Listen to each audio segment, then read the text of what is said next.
இயற்கணிதத்தில் கூட்டல் கழித்தல் பெருக்கல்லாம் பண்ணும்போது தெரிஞ்சிக்க வேண்டிய சில முக்கியமான விஷயங்களை இந்த கிளாஸில் நம்ம பார்க்க போகிறோம். இப்போது ஒரு இடத்துல ப்ளஸ் குறியும் இன்னொரு இடத்துல ப்ளஸ் குறியும் இருக்கும்போது நம்ம கூட்டணும். ஒரு இடத்துல மைனஸ் குறியும் இன்னொரு இடத்துல மைனஸ் குறியும் இருக்கும்போதும் நம்ம கூட்டணும். அப்போது குறிகள் ஒரே மாதிரி இருக்கிற இடத்துல நம்ம கூட்டல் தான் செய்யணும்.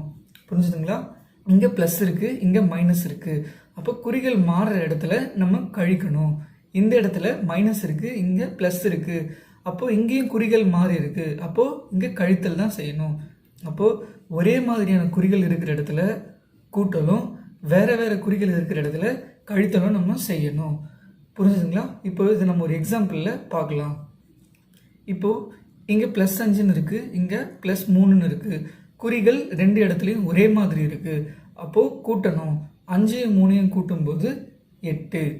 குறி என்ன? ப்ளஸ். இந்த இடத்துல -6 இருக்குது, இங்கே -4 இருக்குது. ரெண்டு இடத்துலையும் மைனஸ் குறி தான் இருக்குது. அப்போ இங்கே என்ன பண்ணணும்?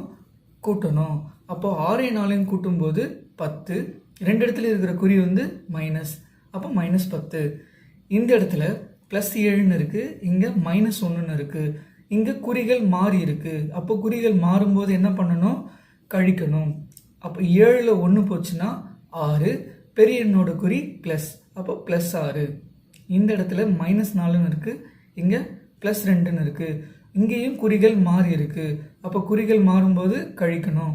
அப்போ 4ல் 2 போச்சுன்னா 2. பெரிய எண்ணோட குறி மைனஸ், அப்போ -2. இப்போ பெருக்கல் பண்ணும்போது என்னென்ன மாதிரி விஷயம்லாம் தெரிஞ்சுக்கணுன்றதை பார்க்கலாம். ரெண்டு இடத்துலையும் ப்ளஸ் குறி இருக்குது.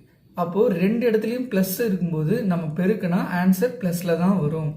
அதே மாதிரி ரெண்டு இடத்துலையும் மைனஸ் இருக்கும்போது நம்ம பெருக்கும்போது ஆன்சர் ப்ளஸில் தான் கிடைக்கும். அப்போது ஒரே மாதிரியான ரெண்டு குறிகளை பெருக்கும்போது நம்மளுக்கு ப்ளஸ் கிடைக்கும். புரிஞ்சுங்களா? அடுத்து இங்கே ப்ளஸ் இருக்குது, இங்கே மைனஸ் இருக்குது. ரெண்டு இடத்துலையும் குறிகள் வேறு வேறு இருக்குது. அப்போது இதை நம்ம பெருக்கும்போது என்ன கிடைக்குன்னா மைனஸ் கிடைக்கும். குறிகள் மாறி இருக்குது. அதே மாதிரி இங்கே மைனஸ் இருக்குது, இங்கே ப்ளஸ் இருக்குது. அப்போ இதை பெருக்கும்போது ஆன்சர் மைனஸில் தான் கிடைக்கும். இதை ஒரு எக்ஸாம்பிளில் நம்ம புரிஞ்சுக்கலாம். இப்போது இங்கே +5 இருக்குது, இங்கே +3 இருக்குது.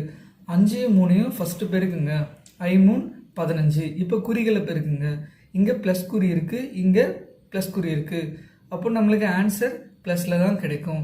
அப்போ இங்கே +15. இந்த இடத்துல -4 இருக்குது, இங்கே -2 இருக்குது.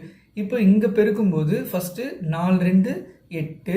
குறிகளை பெருக்குனா மைனஸ் இன்ட்டு மைனஸ் ப்ளஸ், அப்போ +8.